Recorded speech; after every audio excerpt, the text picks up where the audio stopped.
Hello, welcome to EPG Pathshala. I'm Aparna from IT Bombay, and I'm going to talk on module of colonial port cities, which comes under paper of Sociology of Urban Transformation. This is a module that comprises case studies of two cities, Chennai and Mumbai.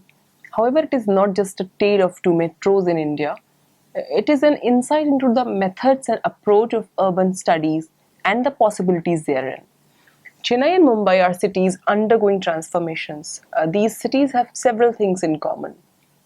Both are port cities with their origins in the colonial period. Their municipal corporations are some of the oldest in the country. Both have emerged as metros in the post-colonial period and are currently in the throes of substantial restructuring of various realms. So these case studies give an insight into how local and indigenous factors interface with multiple exogenous circuits and shape a distinct urban scape. These case studies are not exhaustive and are meant to encourage further questions and inquiry. Mumbai is a city with a history of around 400 years, and during which we have seen that Mumbai being made and unmade several times. The city's space has been produced through top-down processes and contestations by excluded sections as well. A key ongoing theme in the city is the contrast it presents between opportunities and denials, wealth and poverty, chaos and order. What Saketu Mehta calls a maximum city, thus a study of transformations is also a study of how continuities have been maintained through turbulent transformation. The transformation spurred by globalization on one hand with East Asian economies as models. Mumbai sees itself as following Shanghai.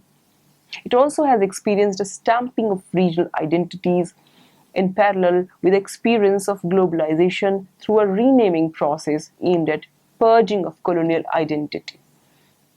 The colonial history of another port city, Madras, follows a similar contours as Bombay and yet differs from it in significant ways. In 1640s, when the East India Company built a warehouse and fortified it, Madras was a collection of fishing villages and agriculture based villages and one of the first colonial cities. As it developed its business, it began to draw in migrants from the region as coolies, laborers, and even low-level administrators. The growth of the city was so rapid that by 1687 it was given the status of Urbs Prima in Indies, and in 1868 the first municipal corporation in the British Commonwealth outside of Britain was established in Madras.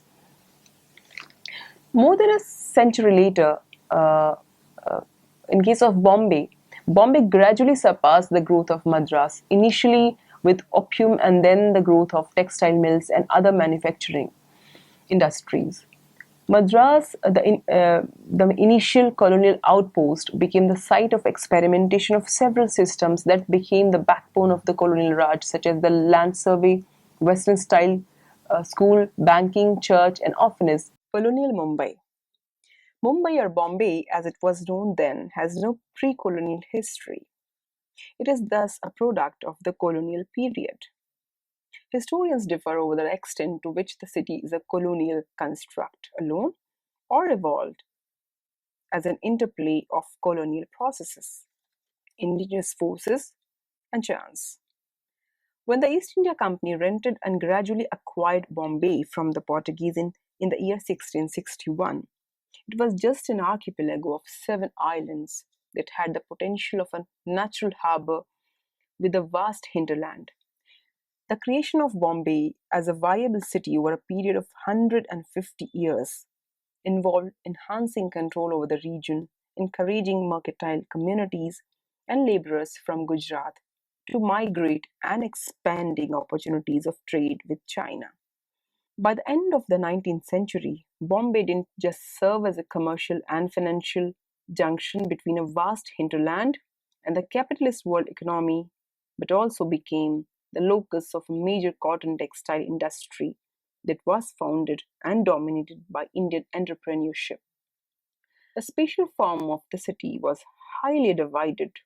incorporating the racism of the colonizers with the purity and pollution principles prevalent in the spatial organizations of casteist Indian society. Even though the initial wall that divided the colonial planned city from the native town was broken down, geographical divides continued, with the south and the west of the city with better beaches. Hills became the abodes of the well to do, while the laborers were concentrated in the swampy eastern belt, prone to malaria and close to the docks and the textile mills. Beyond the spatial form, the colonial legacy also expressed itself in the nature of planning, laws, institution of land ownership, and creation of institutions. Chandavarkar points out how the city was created with the exploitation of labor that migrated from the larger hinterlands. This industrial city that took shape under colonial mentorship actively nurtured indigenous capital, initially through a collaborative relationship that grew strained around World War II and thus developed a nationalistic character. It thus became the site where the famous Bombay Plan that laid out a blueprint for post-independence development of India was laid out. As a city that developed with migration, Bombay developed a cosmopolitan character that embraced several ethnicities packed in proximate neighborhoods. City's obsession with money created a secularism of sorts that has been portrayed through several films. Protest became a part of city's character during this period as well. It became the site for a strong labor and national freedom struggle. Let's talk about post-colonial city of Bombay. The Urbs Prima in Indies characterization of Bombay continued in post-colonial era, though it was contested on several realms. The first of these was the attempt to provincialize Bombay when the state of Maharashtra was forged through a decoupling of Bombay province that included parts of contemporary Maharashtra and Gujarat. This was also a period when the labor politics coincided with the politics of regionalism. The overlap was broken through a process of centralization at the state level, which eroded the powers and autonomy of Bombay Municipal Corporation and generated parallel institutions at the state level. Policies that directed growth of industries away from the city were actively pursued. At the same time, crises like droughts in the neighboring states brought in significant population into the city as well as over 60% per year. The result was a geography of the city spilled into the peripheral towns along the suburban railway lines, creating a metropolitan Bombay, which before its conceptualization as such by the planning authorities. Another facet of Bombay, that is housing crisis, also took shape in the period after 1970. The city had faced a housing shortage since the Second World War. The government measure to curb speculation was to introduce a Rent Control Act that froze rents at 1949 prices and lent significant protection to tenants.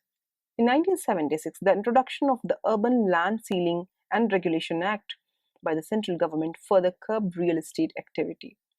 Patel estimates that the cumulative impact of both these legislations has been so significant that it made informal housing, that is slums, a solution that several lower segments in government jobs had to resort to. The growth of slums in industrial Bombay was so fast that it compelled the state government to pioneer several policies that were later followed by several states in the country. In 1972, the first slum census in the city registered over 40% of the city's population in slums. Investment in planning and public services stagnated so that living in the city became strained.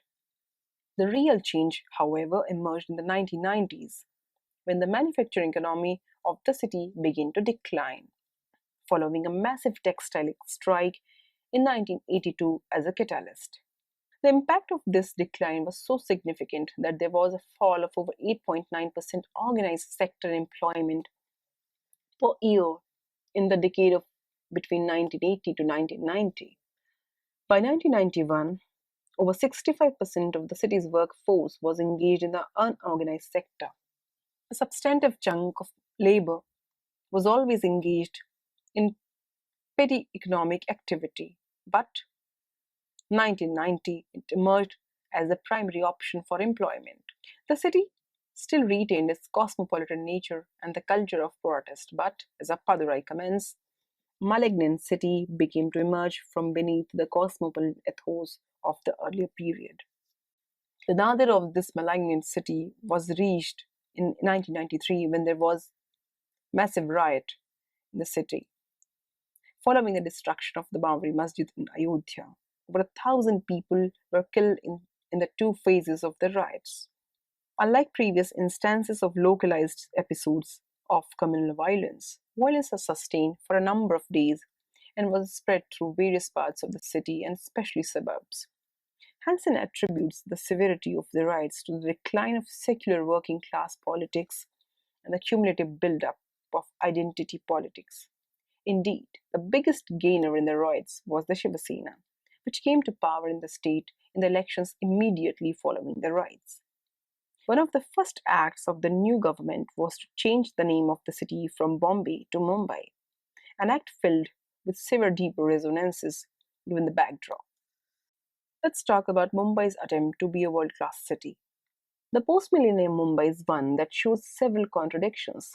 Its economy has transited from manufacturing to services, which include finance, hospitality, entertainment, retail, and management consulting at both ends of the economy. Production has shifted to the slums or to the metro region and has been completely informalized. Identity politics dominates the political landscape with multiple contours: Hindu, Muslim, Marathi, North Indian, and vegetarianism versus non vegetarianism. Space economy has emerged as one of the most important driving forces in the city. An increased clamor for making Mumbai into a world class city is shaped by all these currents. Initially emerging as a corporate call for transforming Mumbai, the project of making Mumbai world class has engaged the national imagination. Prime Minister's office in 2003 prepared a report for making Mumbai into an international financial center, as well as that of the state leaders who called for converting Mumbai into Shanghai. There has been significant investment in projects of infrastructure transformation, particularly transport projects that have opened up new lands for growth, water, and sanitation projects. The city is in a redevelopment mode with several areas opening for transformation into more vertical structures, including slums, old public housing projects, and now large areas. Banerjee and Guha sees spatial redevelopment of Mumbai as an instance of entrepreneurial planning that privileges the emerging needs of capital state nexus. There is thus a massive spatial restructuring of the city that is impacting the social fabric of the city. The city, which was once known for its secular working and living culture, is now increasingly being seen as a city at risk. Besides being the subject of terror acts in the last decade, the city has also seen increased proportions of crime against women. Nichman concludes that Mumbai's aspiration for a world class city is at the cost of its lack of attention to the impoverished masses.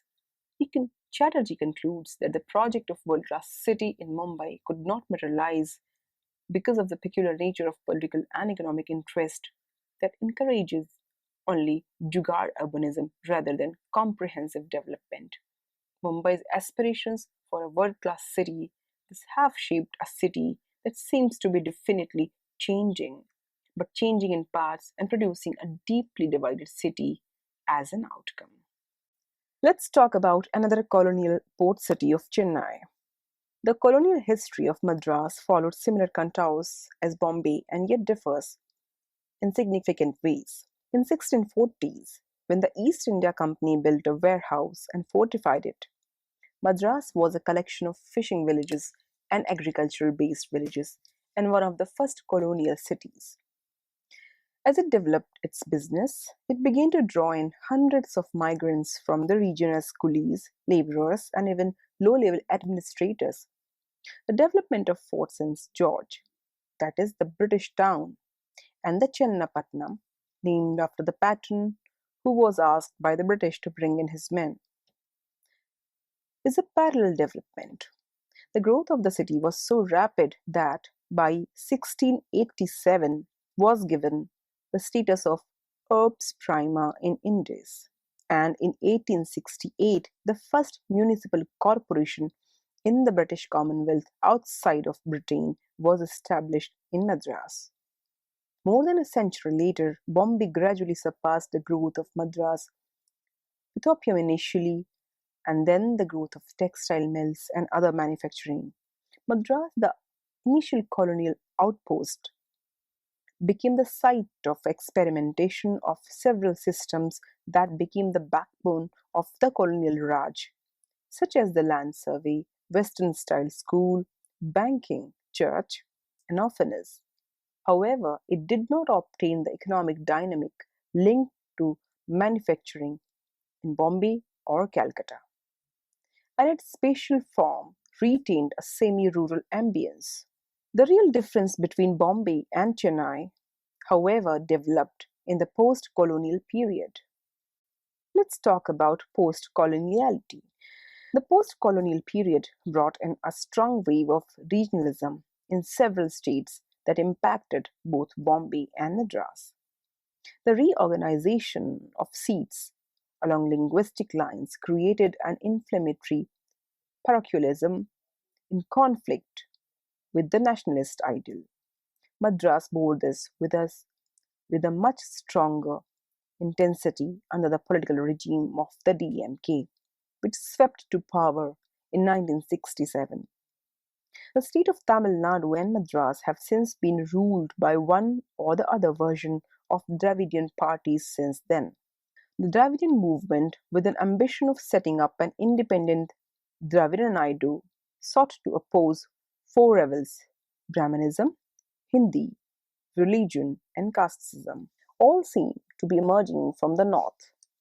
Cultural nationalism was substituted with political strategy through language, resistance to Hindi as national language, calls for greater federalism, and passed of to state and affirmative action in education and employment, and a particular brand of populist politics. This strategy extended to purging the colonial identity of Madras through spatio-temporal markings. Most civic projects thus involved raising of status and building of monuments. It is through these developments that the image of the city as conservative was shaped. Singer regarded it as a center for civilization under the great Indian tradition.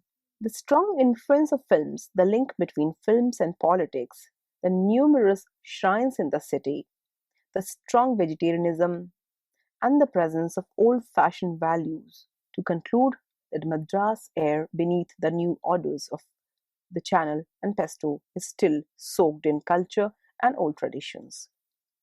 This year of provincialism also shaped the economy of the state and impacted by the city. Evaluation shows that even in 1960, the per capita income in Madras was of rupees 437 in comparison to rupees 1180 in Bombay and rupees 872 in Delhi. Further, the proportion of manufacturing was only 10% of the overall employment. However, into the 1970s too, there was stagnation. Thus, in 1970, the percentage of manufacturing employment grew to 25%, while port activity remained almost stagnant. During the 1961 to 71 decade, when the population of the city grew at 5% per annum, it had advanced little in terms of growth in housing, income, or water supply. The result was a growth of slums and slum population that nearly doubled. The DMK had come to power first in the Madras Municipal Corporation in 1959, but it suspended the corporation in 1973, following a financial scandal and its own weak position in the corporation. The Madras Municipal Corporation was financially weak, raising only 30% of its own revenue and highly dependent on the state government. The corporation was superseded and placed under the control of a commissioner who reported directly to the state government. A new entity called the Madras Metropolitan Development Authority was formed in its place. Other functions such as water, public works, education, health were also placed with different state parastatals. The MMDA itself did not have a vibrant revenue model. Besides the structural weakening of institutions, they were also weakened by the individual centered hate politics in the state. Low institutional capacity attenuated the capacity to attract investment and improve infrastructure. Regionalism and globalization.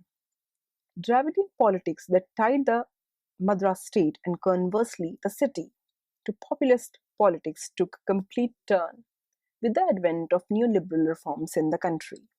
The DMK launched a regional program of liberalization, taking advantage of its presence in the central government in 1991. Sinha points out how the DMK took advantage of the opportunities presented by its critical presence in the coalition central governments to direct opportunities for the state. By 1998, the state represented about 10% of the investment in the country, as against between 4 to 8% in 1991. Tamil Nadu after 1993 represents one of the most advanced states in terms of attracting investment flows and has revamped its image from a corrupt and entrepreneurially inward state to one that is enterprising. The shift in politics also meant a shift in outlook towards the role of the city. A project of regionalization was that of localization with restoration of the municipal corporation along with a name change from Madras to Chennai. The use of games, hosting of South Asian Federation Games in 1995, beautification, Singara Chennai, and revamp of infrastructure through construction of flyovers. All these factors have contributed to a project of repositioning Chennai as the best investment destination in India. Chennai has emerged as the Detroit of India, emerging as an automobile and information technology hub. This has, however, been accompanied by widening of spatial and social divides. Coelho and Venkat note that the emergence of RWAs, Resident Welfare Association, that registered the emergence of class. North Chennai, which has historically been the axis of growth of the Black Town, is emerging as a site of low-lying areas, polluting industries and also neglected by projects of revamping. In a city which had an unsigned no eviction compact, slum evictions have become a regular part of city practice. The CDP prepared for JNNURM identified around 35,000 slum households that came in the way of large infrastructure projects and would thereby necessitate removal.